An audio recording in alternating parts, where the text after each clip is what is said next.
जब मेरा परिणाम आने वाला था तब मैं पटवारी था इससे पहले, और पटवारी रहते हुए मेरी ड्यूटी रिजल्ट के दिन ही लगा दी श्रीनाथ जी मंदिर में। और श्रीनाथ जी मंदिर में हमारे कहते हैं कि कुछ मांगना हो तो भोग के दर्शन के दिन मांग लिया करो, और मेरी ड्यूटी लगी भी आरबीआई गवर्नर के साथ भोग के दर्शन में। उसी दिन शाम को रिजल्ट भी आता है और शगुन की 11वीं रैंक मुझे मिलती है।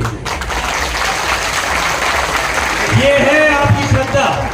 बोल देव नारायण भगवान की। पर भगवान भी आपको ऐसे नहीं देते फल।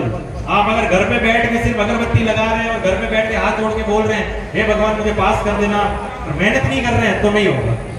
फल तभी मिलेगा तब आप मेहनत करेंगे। इष्ट और श्रद्धा कब काम आती है? क्योंकि इस परीक्षा की कंपटीशन की दुनिया में कई ऐसे फैक्टर्स हैं जो किस्मत पे निर्भर करते हैं।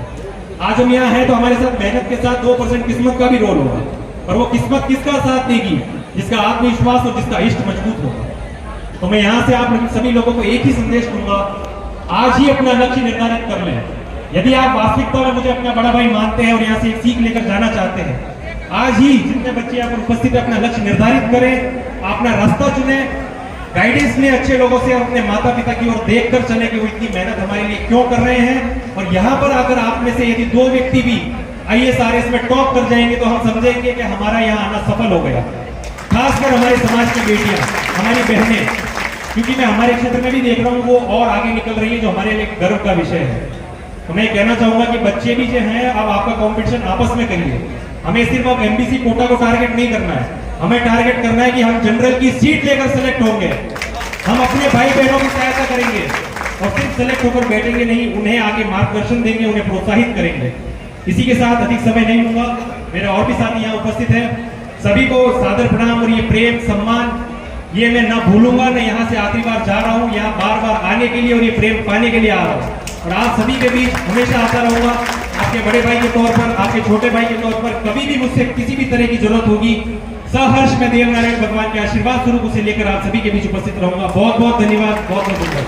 बहुत बहुत धन्यवाद सम्मानीय विवेक जी गुजर साहब। वाकई आपने संक्षेप में नहीं, विस्तार से आपने एक एक चीज को जो बताया है, वाकई बहुत बहुत धन्यवाद। हमें नाज है, गर्व है। और मैं आपको बता देना चाहूंगा प्रिय मेरे साथियों, देवबंधुओं, वाकई जैसे हमें जोश और जुनून और जिस प्रकार का हमें होना चाहिए, मगर मैं आपको बताना चाहूंगा, अगर जब कभी आपको वास्ता पड़ेगा ऐसे अधिकारियों से तो पता चलेगा कि कलम में कितनी बड़ी ताकत होती है। इसीलिए ये जो हमारे बीच में हमारे समाज के जो युवा साथी जिस तरीके से प्रशासनिक पदों पर बैठे हैं, जिस दिन आप यहाँ पहुंचेंगे और इनकी कलम का कितना पावर होता है, अभी तक हमें शायद इन चीजों का बहुत कम मालूम है, ऐसा हम प्रतीत करते हैं। क्योंकि कई सारे बड़े बड़े राष्ट्रीय अंतर्राष्ट्रीय लेवल के मंचों पर सीएम जैसे मंचों को साझा करने का अवसर मिलता है, ऐसी पूरे ब्यूरोक्रेट्स के अंदर बैठने का अवसर मिलता है। इसीलिए हमें निश्चित रूप से मनोरंजन की दुनिया भी हमारे लिए इतनी इम्पोर्टेंट है, लेकिन अगर उनसे ज्यादा इम्पोर्टेंट है तो हमारे लिए ऐसे हमारे समाज के गौरव और ऐसे अफसरों की जरूरत है जिनको सुनना